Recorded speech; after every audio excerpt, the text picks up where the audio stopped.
ଝୁଲଣା ଯାତ୍ରା କେଉଁ ମାସରେ ପଡ଼େ? ଏ ଶ୍ରାବଣ ମାସ, ବି ଆଶ୍ୱିନ ମାସ, ସି ମାର୍ଗଶିର ମାସ, ଡି ଚୈତ୍ର ମାସ।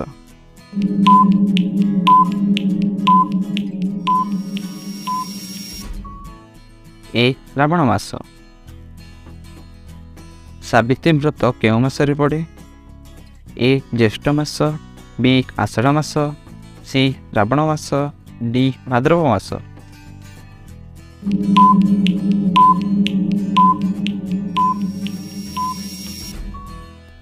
ଏ ଜ୍ୟେଷ୍ଠ ମାସ। ଶ୍ରୀ ରାମନବମୀ କେଉଁ ମାସରେ ପଡ଼େ? ଏ ବୈଶାଖ ମାସ, ବି ଫାଲ୍ଗୁନ ମାସ, ସି ପୌଷ ମାସ, ଡି ଚୈତ୍ର ମାସ।